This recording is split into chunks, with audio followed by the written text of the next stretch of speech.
Good morning, US. Good morning, Europe. Good afternoon, Europe, and good evening, China. It's my pleasure to be introducing this symposium supported by Microport. My name is Alexandra Lansky from Yale.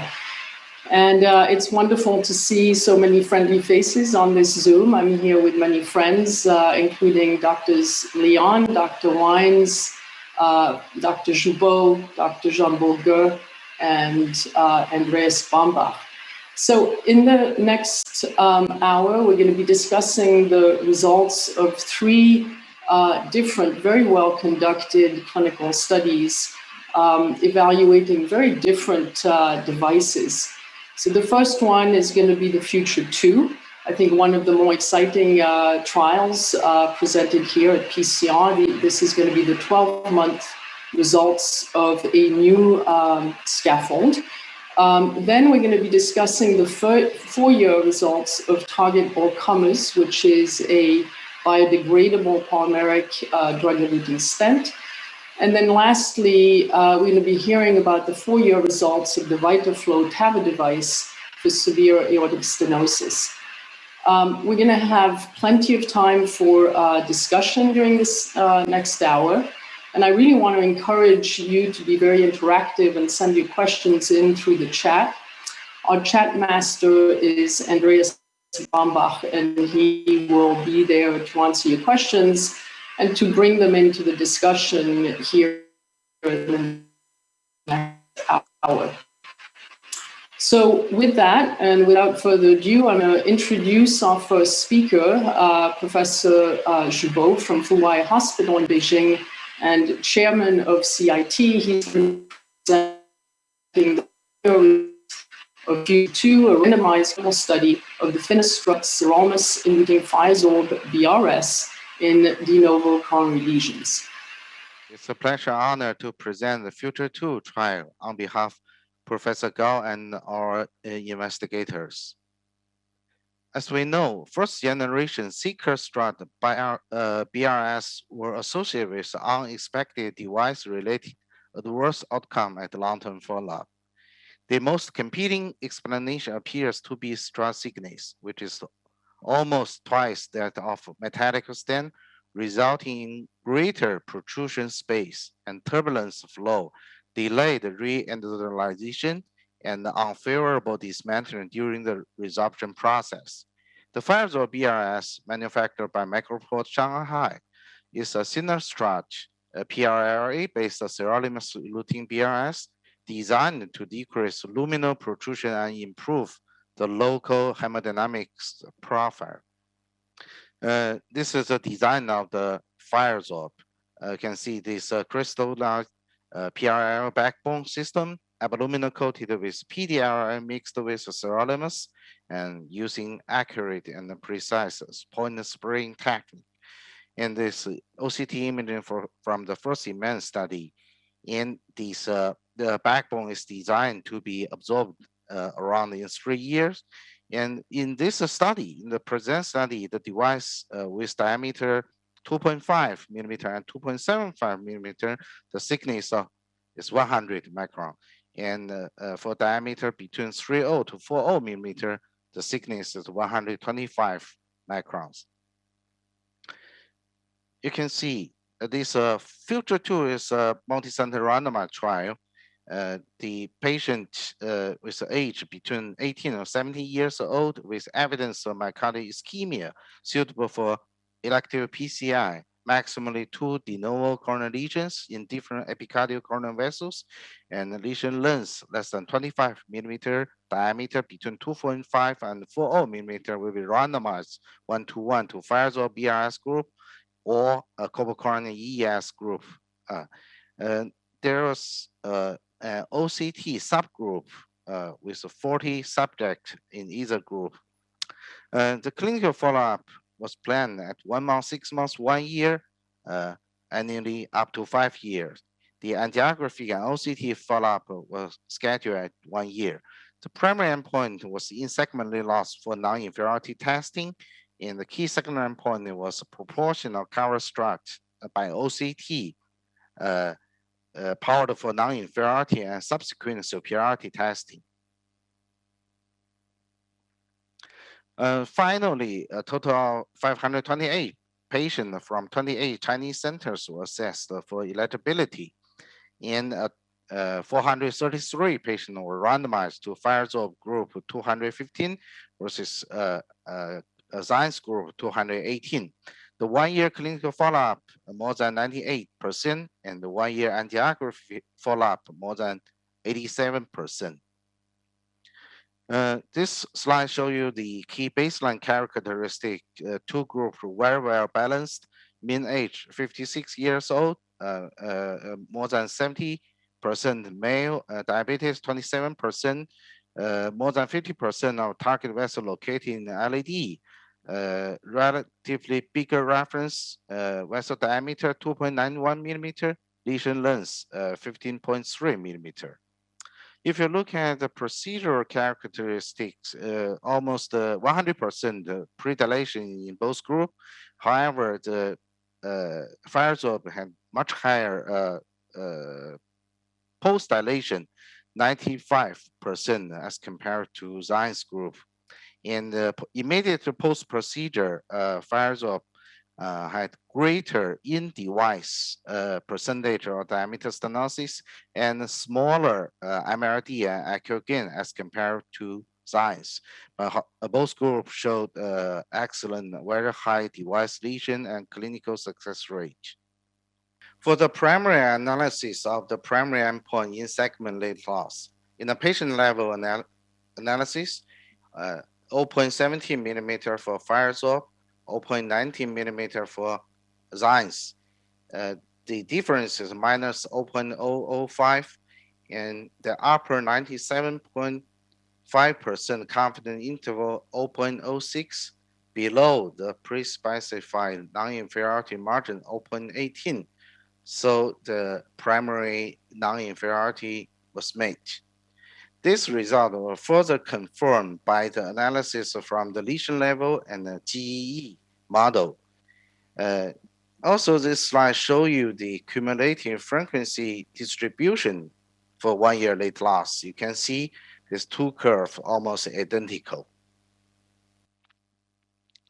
You can see for the 1-year angiographic result, the Firesorb still had greater percentage diameter stenosis in device and smaller in-device MRD as compared with Science, but binary stenosis rate was generally low in both groups and comparable in between the device, 2.1% for Firesorb, 3.5% for Science. For the key secondary endpoint, the proportional cover strut as assessed by OCT in the strut level analysis, 99.3% for Firesorb, 98.8% for Zeiss. The non-inferiority testing, non-inferiority was made, however, superiority was not made. This result was further confirmed by the cross-section level analysis, similar result. Importantly, we can see the proportion of incomplete strut apposition was much lower in Firesorb group as compared with Science group at both post-procedure and at 1 year. And the mean thickness of strut coverage was 76 microns for Firesorb and 108 for Science. In the clinical follow-up, at 1 year, target lesion failure 1.9% for Firesorb, 3.3% for Zeiss.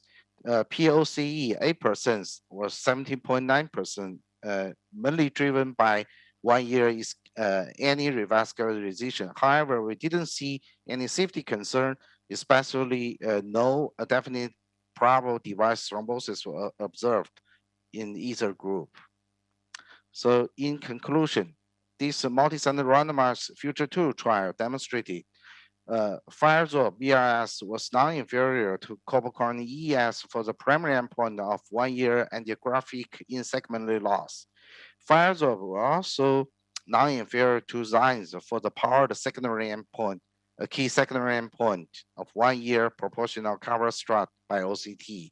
And the 1 year rate of adverse clinical events, including TRF, POCE, and device thrombosis, were generally low and comparable between the two devices for the treatment of non-complex de novo coronary lesions. The PRESENT study proved the midterm safety and efficacy of the single-strut Firesorb BRS and might give an opportunity to the comeback of PRRA-based BRS with improved physical and mechanical properties. Thank you very much for your attention. So thank you very much, Junbo. I think, you deserve congratulations. The study was amazing. It was beautifully conducted. I think it was very thoughtful in terms of how you did that. I wonder if we could start off the conversation here by talking about the device itself. You highlight some of the differences between this device and the BBS. Can we just kind of highlight that again? I mean, it's thinner struts, but I think there's more to it than that. And I wonder if you could talk a little bit more about that. I think this device is so-called customized, and for the size, diameter 2.5 to 2.75, because we are going to use this device in the smaller vessel, so 100 micron, the thickness. And for the relatively bigger size, it's 125 micron. So PRRA based, try to maintain the decrease the thickness of the device, but try to maintain the radial force. This is the original ideas. Is the crystalline PLLA, does that have anything to do with the low recoil that we see in your study? According to our finding, either in first-in-man study, also in this randomized trial, we think the recoil, either acute recoil or late recoil, the result is excellent, at least comparable with metallic device. Okay. So, Marty, I'm gonna turn it over to you. So, when we started looking at the BBS, I mean, the results were outstanding in the early evaluations, right? Simple lesions, etc. And I think it led to a whole hype. So I wonder if you think that these device changes are sufficient, or is it, do we need to be, more careful in terms of selection, etc.? Thank you, Alexandra. Well, first, let me congratulate Junbo and his team. This was a flawlessly conducted study, which is very impressive to us. So the fact that you're able to, in the midst of a pandemic, get the kind of follow-up and the quality outcomes is really a credit to your team and to the quality of the science. I'll make 3 quick points. First, I do think what you said, Alexandra, is correct, that when we began with bioresorbable scaffolds, I think we all acknowledged that it was pretty much very early stage, almost prototype technology. From a science and technology standpoint, this is clearly several generations beyond what we had previously been exposed to in the early days of BBS in the absorb trials.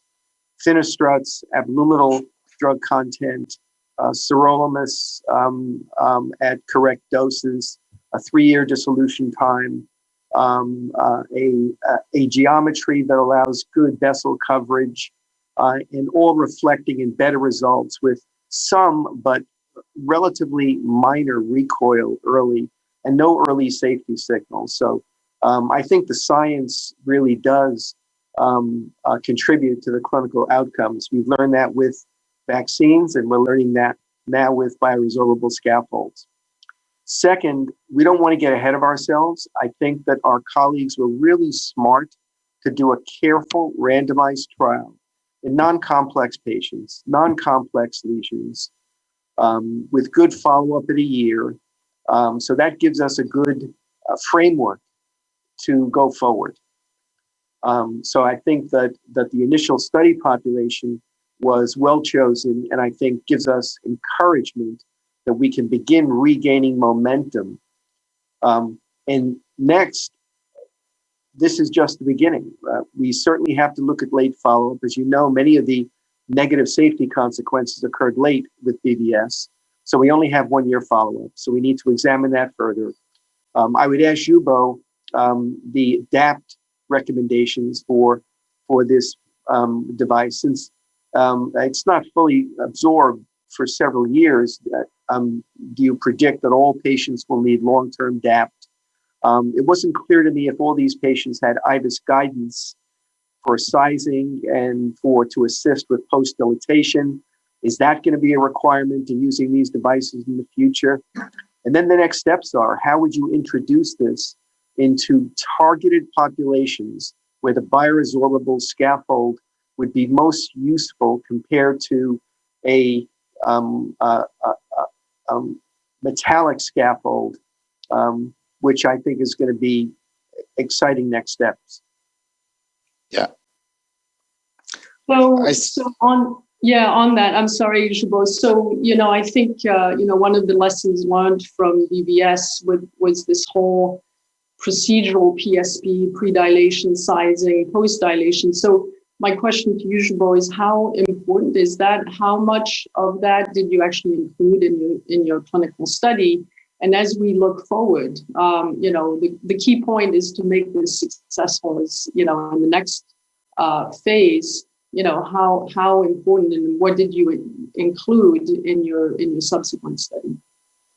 Thank you, both Marty and Alexandra. These are all important questions. I think several issues we must consider when we restart this new BRS program. Number one, must carefully select patient and the target lesions. So you can see the reference vessel diameter is 2.9 millimeter. That means the cohort is a bigger vessel. So we try to avoid to implant this device in very small vessel. This is I think it is very important. Number two, post-dilatation, almost 100%, 96%. That's very, very helpful. And in OCT, you can see the after post-dilatation, this thinner strut device can be well embedded to the vessel wall, which is significantly different to the early generation. And third, I think just like Chinese doctor performed very well in the absorbed China, their sizing is very good. I think according to the operator's eye, not according to intravascular imaging, the sizing is almost perfect because the means device diameter is 3.19 millimeter according to the reference vessel diameter. Regarding DAPT, we recommend at least 1 year, but remember the design of the study. Design of the study was in 2016. Now, according to Professor Junbo and many other important KOL suggestion, we think even with the new generation device, we should maintain the APT for long and see what happens. So for the next step, the ongoing Future 3 is an objective performance criteria single arm study with the 1 year TRF as primary endpoint. This study are enrolling patients now, and more than 1,000 patients from 50 sites. So let's see what happens in the future. Absolutely, we will continue to follow up all the patients up to 5 years. Brilliant. That's great. So, let me ask William the next question.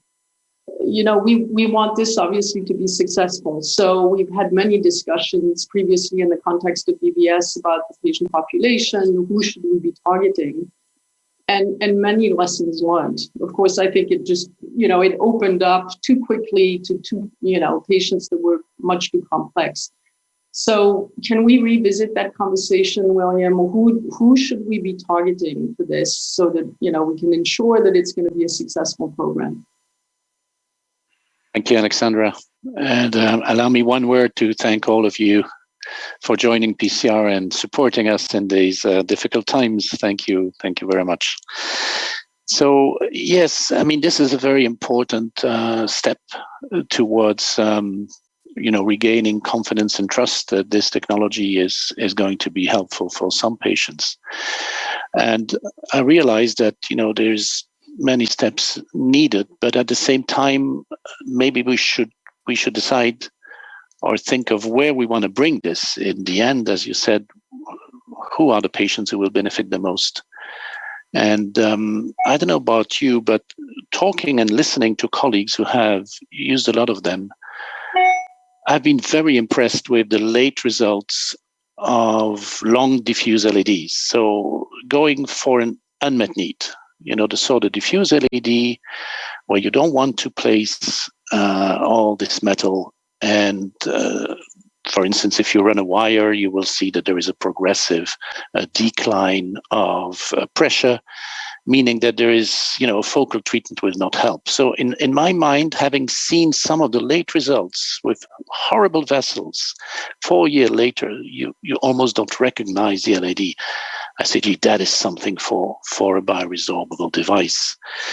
And I think that, Junbo, you've really modified, and this device is much better than the ones used before. Obviously, the plastic load to get rid of is less per unit length. You have quarter size, so you can really adjust it to the vessel, and we could nicely go for a tapering vessel. The main issue that I see remaining, and I'm not saying we should go in that direction now, but I see it as the distant, what would be the unmet need that we can fix with it? The main problem I think remains is the acute result, because recoil, as you measured it carefully, is the same, but MLD is less. So there is a scaffolding issue. And when we talk about preparation, yes, but maybe that is not enough if we want to go for long, perhaps calcified vessels, diffuse disease. Maybe there is something to say about plaque modification in addition to simple pre-dilatation. What do you? Okay, so thank you, William. So, we could go on talking about this topic, I think, for a while. Can I just get a poll from the group?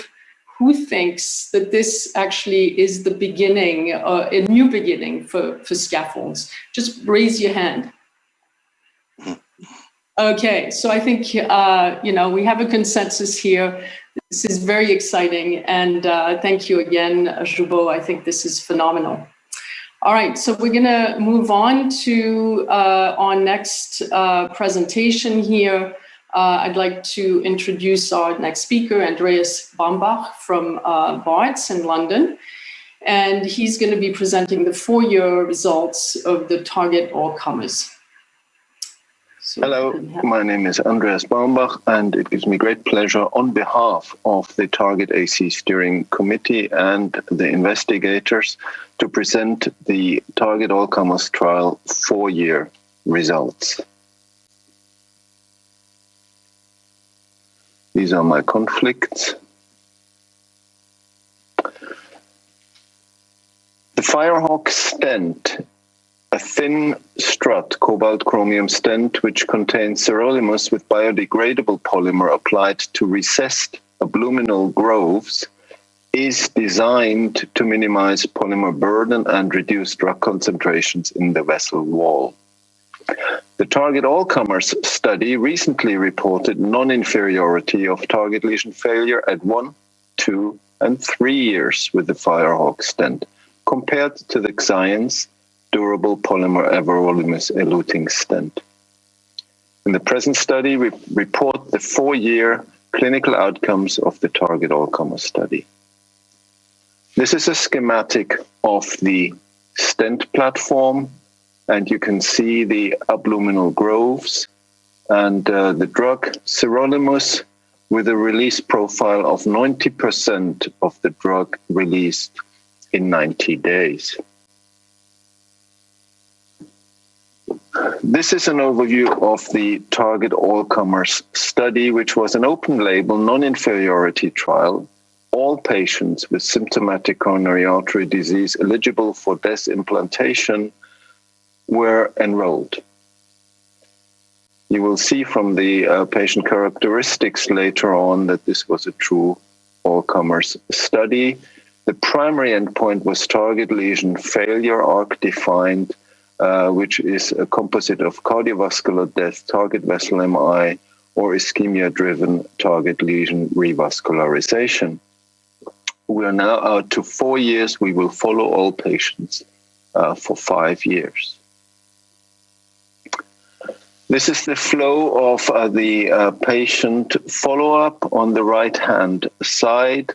We're now down to 4 years and have still a follow-up of 94% in both groups, with 705 and 715 reported follow-ups.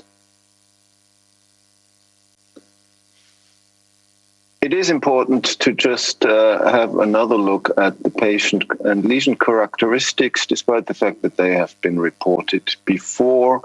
I would like to point out the fact that there were 30% of non-STEMI or STEMI ACS patients.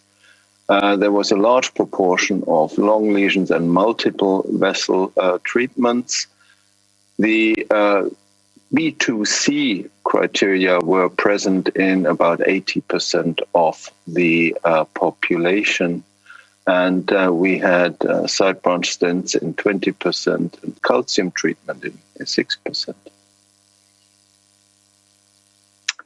This is basically the essential result. Target lesion failure, the Kaplan-Meier curve now out to 4 years. And you can see there is no difference between the two treatment curves, between the Firehawk and the Xience durable polymer stent.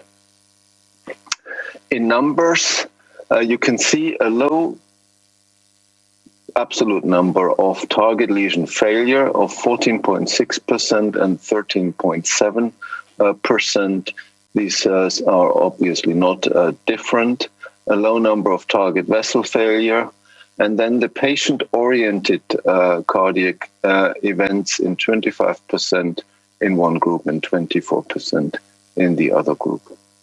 Death at 8.7 and 7.9%, not different, no difference in cardiac death, no difference in any myocardial infarction and target vessel myocardial infarction. Further numbers here, revascularization rates very low, 17.8 and 17.5%. That is 4 years after the initial treatment. Any target vessel revascularization, 10%. Ischemia-driven target vessel revascularization, the number that is important for the stent treatment, 6.7% versus 7%. Not different and very low numbers. Definite or probable stent thrombosis, 2.3 versus 2.9%, not different. And we're now very late new stent thrombosis, only 1.2% in the Firehawk group and 1.8% in the Xience group. This is a graphic illustration of some of these endpoints. The target lesion failure we have is depicted here. Cardiac death, target vessel MI, and then ischemia-driven target lesion revascularization. And you can appreciate there is no difference between those curves. So in conclusion, the 4-year follow-up of the target all-comers study shows similar safety and efficacy profiles for the Firehawk and the Xience stent. The incidence of target lesion failure and patient-oriented cardiac events beyond 1 year was low and comparable for both treatment arms, with a low rate of stent thrombosis in a broad all-comers population. I thank you very much for your attention. Okay, so thank you for that, Andreas. I think that was great and really wonderful to see that the results are robust out to 4 years. I wonder if you could comment. I mean, you were one of the highest enrollers in this study in terms of the types of lesions, the complexity, and the overall results in those types of lesions. Yes, thank you for that question. We've shown many cases of what has actually gone into this study at the time, with other investigators also becoming very confident. It is really fair to say that after an initial, getting used to the new stent, we were very comfortable with it and did not hesitate to use it in all comers. In bifurcations, we did culottes, we did left mains. Within the size range, we did pretty much everything. It is a workhorse stent in our hands. Mm-hmm. Great. So, maybe I'm going to ask William, you were part of this clinical program. One of the things that struck me, two things actually. One is the MACE rate. So the patient-oriented outcomes were about 25% at 4 years, which to me seemed a little bit high. And also, the very late stent thrombosis, same in both groups, but still, I mean, it seemed a little bit high to me. Do you want to comment on that? What do you think is going on? Is it medical therapy? Is it just the patient population, perhaps? Yeah, thank you, Alexandra.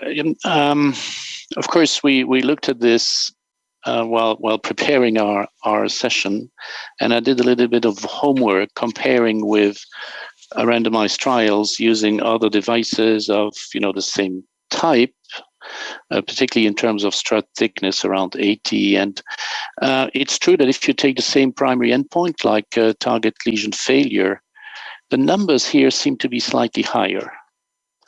If you compare to, only 1 or 2% higher compared to other studies like Century, 5 years, Dissolve, 3 years, etc.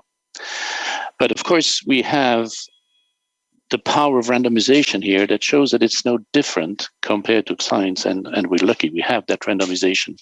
So the question really is, as Andreas alluded to, is it related to the all-comer design and the fact that we've enrolled severe patients, long lesions, etc., which I think is the case. There is a small question mark around COVID. Is there any indication that we could have had slightly higher event rates because of not necessarily direct, but perhaps also indirect COVID effects? Yeah, and I think, based on what we saw, we didn't see a direct relationship between COVID. We did look at that, and I think that's an important point.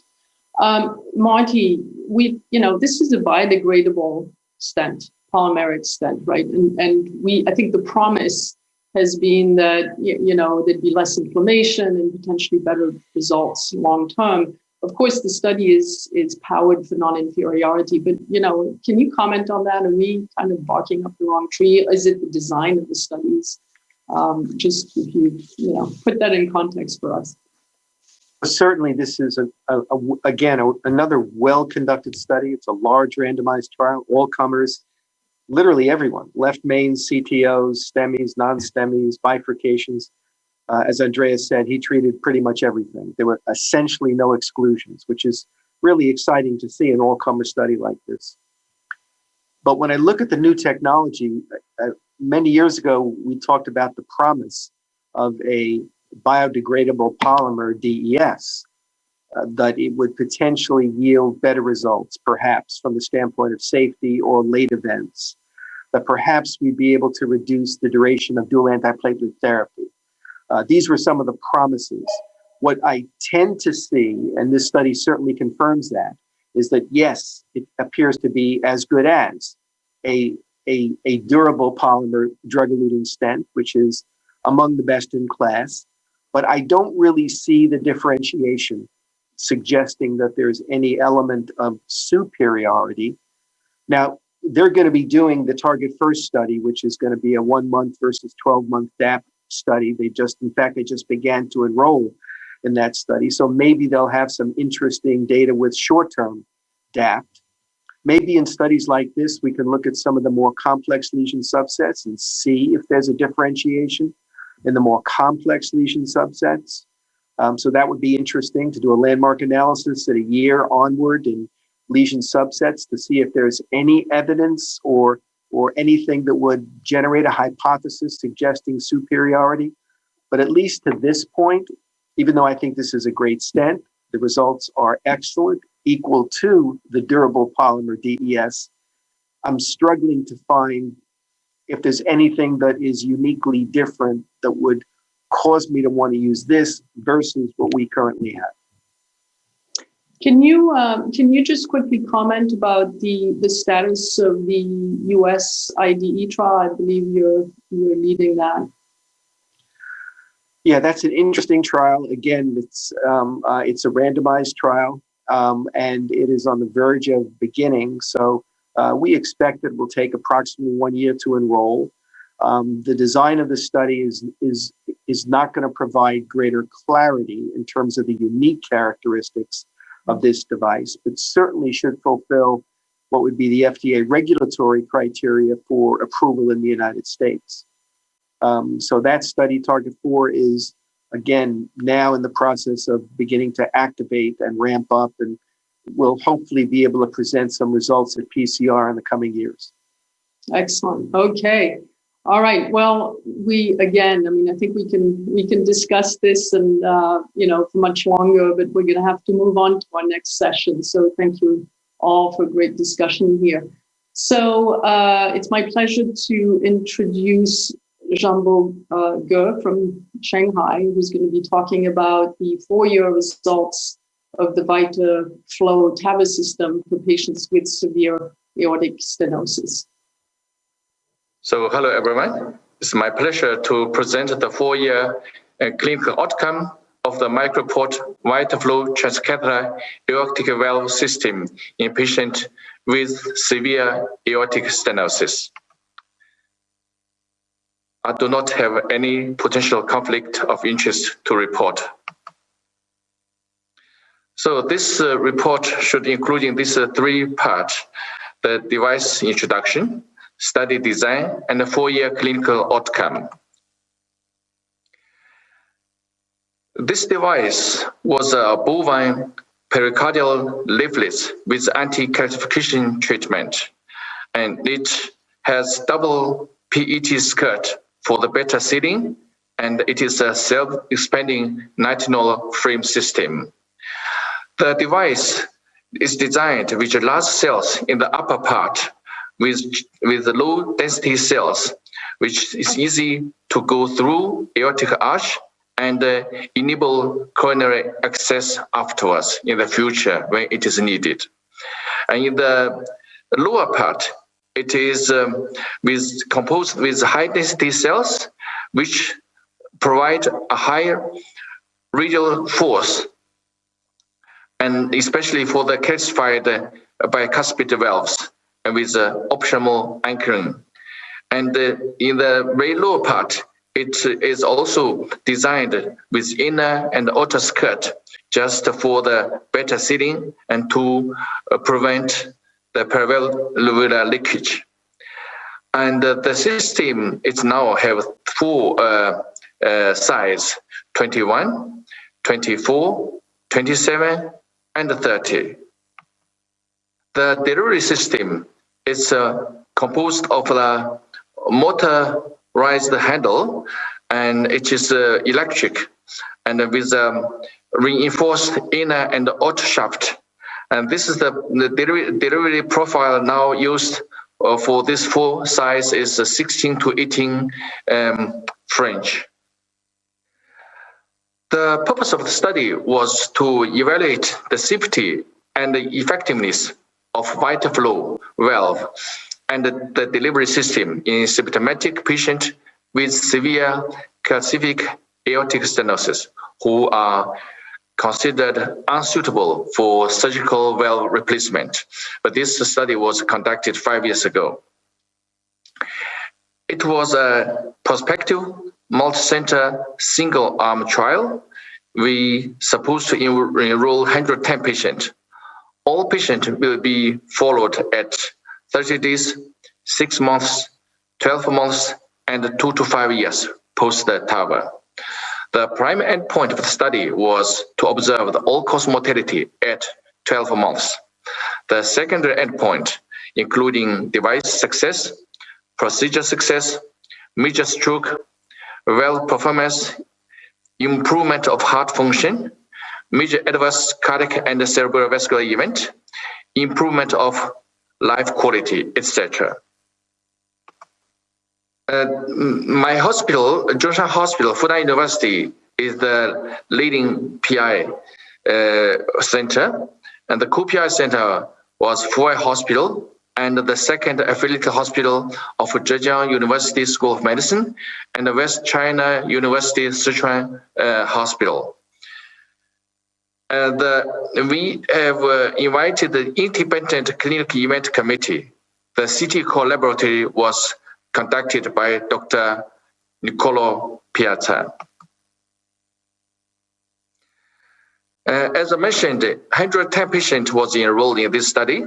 The mean age was 77.7 years old, and half is a male, and the mean STS score was 8.84. Nearly two-thirds of all patients, nearly half of the patient with coronary artery disease and with hypertension, and 24 patients of this 1110 patients with COPD. And what I want to point out is, of all this enrolled patient, 1/3, that means 42 cases of this 110 cases was bicuspid aortic valve, and 86 patients with non-bicuspid aortic valve, and with good ejection fraction.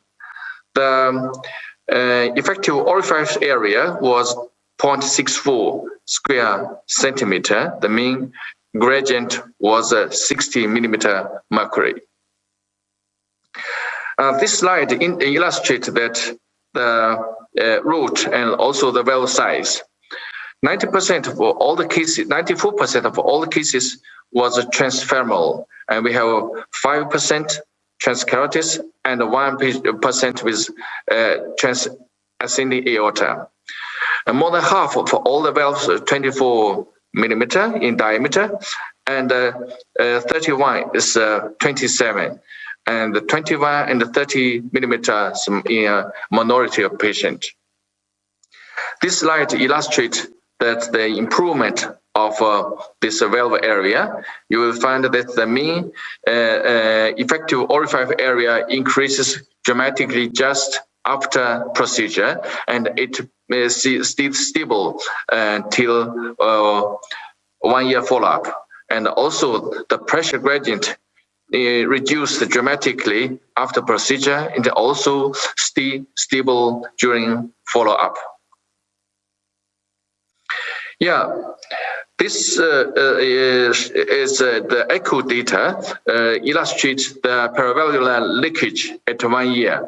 This is our by discharge, 1 month follow-up, 6 months follow-up, and 12 months follow-up. And you will find this majority is only mild to traceable leakage. There is only very minor of this moderate. This is actually the most important slide of this study. You will find this by 4 year follow-up, the all-cause mortality on 12.7%, cardiovascular mortality 7%, and with very nice long-term follow-up results. Therefore, in conclusion, good hemodynamic result at 1 year follow-up, low all-cause mortality and cardiovascular mortality rate at 1 year follow-up. All-cause mortality rate at 4 year follow-up was 12.7%, and cardiovascular mortality rate at 4 year follow-up 7.2%. The 4-year clinical outcomes support the safety and efficacy of this microport VitaFlow in the treatment of patients with severe aortic stenosis. Thank you very much. So thank you very much, Junbo. That was fantastic results. I think mixed patient population, and I think certainly very, very promising. Monty, I wonder if you could put it in context of some of the studies and devices that have been evaluated in the US. Thank you, Alexandra. And Junbo, again, congratulations. This is an important study. These were high-risk patients. The mean age was around 78. The STS score was 8.8, which puts it into a high-risk category. About a third were bicuspids, many comorbidities. So this is a high-risk group of patients. And to have an all-cause mortality at 1 year in a high surgical risk AS population of less than 3% is very, very impressive. So I have to say the results are quite good. Some other interesting findings: the pacemaker rate was very acceptable in the mid-teens. The PVL rate, especially given the frequency of the bicuspid disease, the moderate severe PVL was in the 1% to 2% range, which is extremely low, which is again very encouraging. They were smart using CT scans for sizing and having a CT core lab to be able to adjust the size. So I think that helped them to correctly select the size. The results up to a year are excellent. When we look at 1 to 4 years, this is such an elderly comorbid population that there's an expected linear increase in mortality. And we see that there are additional events, both all-cause and cardiovascular mortality. Of course, we need to look at that more carefully to make sure that we're not seeing late conduction system abnormalities or other things that might be device-related, but I suspect it's more the underlying population. And very consistent with other high-risk trials in terms of seeing a linear increase in mortality over time. The only piece of missing data, it would have been nice to have echo data at 4 years, because we're always interested to see what the structural valve deterioration is. This is a bovine pericardial self-expanding device, superannular in location, very good early hemodynamics. It would be interesting to see if the hemodynamics were preserved at 4 years. So, obviously in a bicuspid patient population, potentially younger patients, I think to your point, Monty, I agree, having echoes longer term would be very helpful. And Junbo, I don't know if you plan to have additional follow-up and some echo data there. I think that would be great. The other question I have for you is coronary access. So I wonder if you could comment on those two issues. Okay, thank you very much for the question. Actually, we followed carefully all the patients as I pointed out. We have only less than 13% of the mortality of all-cause mortality in this group of patients. Because this study was conducted for the approval by the NMPA, the National Medical Product Agency, for the launching of the device. Therefore, this patient was very carefully for every single patient followed up, and we try to present the data to the administration and to get approved and launch into the market. And first of all, the patient in this group of patients, we have 42 cases. And if you compare the age of to the tricuspid, the age is younger in that group. And but we do not find any difference regarding the hemodynamics between bicuspid and tricuspid, because by the enrollment of the patient, we discussed if we should only enroll tricuspid or we also include bicuspid together, because theoretically, according to the consensus, bicuspid is not recommended in the early trial. Therefore, because by previous observation, we have nearly half, at least 1/3 of all the patients with aortic stenosis, they are bicuspid. Through careful discussion, we decided to include bicuspid in this group. Therefore, we have, as I mentioned, 42 cases of all the 1110 patients. Secondly, regarding the coronary access, theoretically, because we have a bigger cells of this ascending aorta, it should be easier to get coronary access. But we do have several cases with ischemia. We call patient back. We do the coronary angiogram, but it is extremely difficult using now the guiding catheter, especially the EBU XP guidings. I wrote a comment, it's not yet published. I think we found that by this group of specific group of after TAVI patient, joint catheter is much easier to cannulate the coronary ostium compared with the more stronger supporting catheter. I know it is very difficult, but it is the key. It is true the situation using joint cancer guiding is better than that of the stronger supporting, because no matter the bigger or smaller the cells, it is still a very difficult situation to cannulate the coronary arteries. I wonder, Junbo, if you looked at the bicuspid. I mean, I know the numbers are small, but did you look at the bicuspids as a standalone cohort to look at the outcomes, whether it be, on echo or longer term follow-up? I do not have the data in my hand, but we followed every patient carefully up. Maybe I can show the result afterwards. Compared this, we have 14 patients died by the 4 years of this group of patients, which is nearly 13%, 12.7%, and we try to compare the hemodynamics, maybe to give the results. I do not have in my hand now. Okay, no worries. Thank you. So next steps for VitaFlow in terms of an approval in China, is it approved? It also already approved last year by the MPA. Okay, excellent. So it sounds like the evaluation for approval, at least for valves, is a lower threshold than what we've seen for the drug. Another point, because we have a short time, another point is this delivery system is an electric handle. You can easily to position, and during deliver, you can slightly forward and pull back the device without the manually send forward and backward. Okay, excellent. All right. Well, thank you very much. I want to thank everybody for their contributions, comments, etc., and the talks. I just want to quickly summarize the past hour. I think we've had 3 very great discussions.